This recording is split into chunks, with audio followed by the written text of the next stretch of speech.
Since I've lived here, there's more for rent signs than I've ever seen. So There's 150 rentals available right now, 85 of them with the 3 largest rental agencies, annual loss of over $500,000 a year in rental income. And then we could talk about all the other things too. There's a lot of factors why this is happening. Yep. Again, this is a snapshot in time. Unfortunately, we lost weight since 2015. We lost a lot of weight. So the snapshot is not accurate. And something really incredible happened in 2015. And it was the fact that the price of oil went from approximately $100 a barrel to less than 40. And in fact, there's a little graph on your third page that said crude oil prices started in 2015 relatively low and ended the year lower. And so the markets not being perfect, the housing market slowed down and hazed dramatically after 2015. I think we need to spend a lot more time looking at this. I think this study was good for what it was.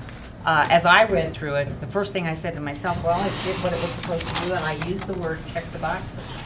But it didn't really give me anything, as a commissioner, looking at things we need to do in our community, any real meat to go with it. And that's because of what's happened in this community since 2015.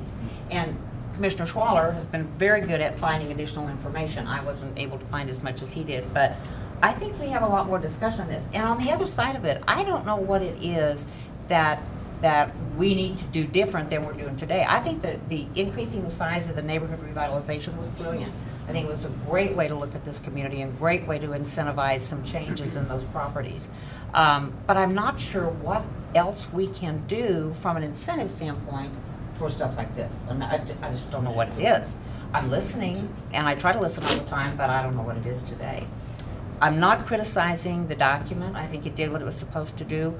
I think it needs to be expanded and other areas need to be looked at, which the biggest thing is current data as best we can gather it. Right now, I personally think for us to do any more than the neighborhood revitalization, I think would be just crazy on our end. I think it's working. We need to give it time. I think, though, if we're going to continue to push for retail, and I think we have some coming, sounds like, that's going to be an issue. That will be a driver. Those are jobs that they pay 10, 11 hours an hour, and it is an issue on these apartments in town. It's hard to afford to live in a lot of these apartments that are decent.